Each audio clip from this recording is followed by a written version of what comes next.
ये हमारे जो रोड्स हैं लगभग 400 किलोमीटर हैं जिनको हम लोग मशीनरी से क्लियर करते हैं।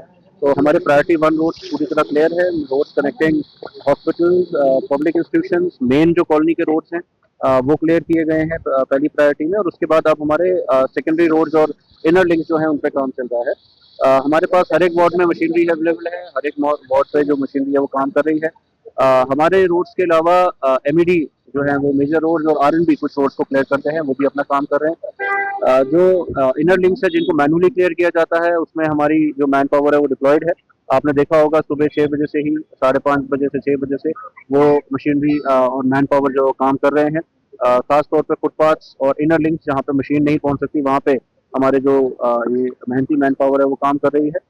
और मुझे उम्मीद है कि जो हमारे इवन इनर लिंक्स भी हैं, जो टर्सरी रोड्स भी हैं, वो दोपहर 2 बजे तक क्लियर हो जाएंगे। प्राइमरी रोड्स और हमारे मेन रोड जो है वो क्लियर है।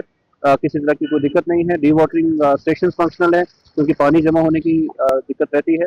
और वो कहीं पे कोई क्योंकि वो अपग्रेड भी हुए थे, उनमें पावर बैकअप भी है, तो इसलिए वो उसमें दिक्कत नहीं है। और जो डी वाटरिंग पंप्स हैं वो भी हमारे स्टेशन है अलग अलग जगहों पे, जो मोबाइल पंप्स है। और हमारे पास इमरजेंसी के लिए भी पंप्स अवेलेबल हैं जिनको हम कहीं पे डिप्लॉय कर सकते हैं अगर वाटर इनंडेशन ज़्यादा होता है। प्लस इस बार हम लोगों ने ये भी ख्याल रखा है क्योंकि ये चिले कला है और फ्रॉस्ट जमने का खतरा ज़्यादा है, तो मैक्सिमम जो मेन रोड्स हैं, मैक्सिमम जो मेन लेन बाय लेन है, उनमें हम लोग सॉल्ट स्प्रिंकलिंग भी करेंगे इवनिंग में, ताकि जो फ्रॉस्ट है वो मिनिमम हो, पब्लिक को तकलीफ कम हो। इस चीज़ को इंश्योर किया जाए। देखिए एक तो हमने कल भी बहुत सारी जगहों पे हमारी मशीनरी गई थी रात में। हम लोग मेन कॉलोनी को अर्ली मॉर्निंग और रात में क्लियर कर रहे थे। वहाँ पे ये दिक्कत आई कि जो व्हीकल्स वगैरह पार्क थी कॉलोनीज की, उनको एक गुजारिश है आवाम को कि वो डेजिग्नेटेड स्पॉट पे पार्क करें, क्योंकि हमारी फिर गाड़ियाँ आगे नहीं जा पाती हैं और मैनुअल क्लियरेंस उन बड़ी रोड्स पे पॉसिबल नहीं है और उसमें देर लगती है। बाकी उसके अलावा हमारे जैसा मैंने आपको बताया कि प्रायोरिटी वाइज डिस्ट्रीब्यूटेड होती है रोड्स, और प्रायोरिटी वाइज हम इनको क्लियर करते हैं।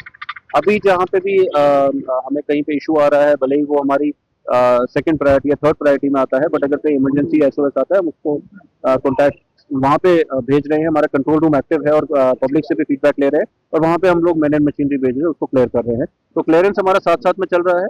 और कहीं पे अगर कोई ग्रीवेंस भी आती है, कहीं पे कोई डिले है, तो वहाँ पे भी हम कंट्रोल रूम हमारा एक्टिव है, उस पर हम रिस्पॉन्स करें। लेकिन कल मैं भी शाम को, जैसा आप जानते हैं, बाहर ही थे हम लोग और देख रहे थे कि हमारा जो लाल चौक है, रेजिडेंसी रोड, रिवर फ्रंट है, और भी बड़े सारे ऐसे एरियाज हैं जिनको भी रिसेंटली अपग्रेड किया गया। इनमें बहुत सारा टूरिस्ट का आना रहा, और बहुत सारे लोकल्स भी बाहर थे, लेट नाइट तक बाहर थे।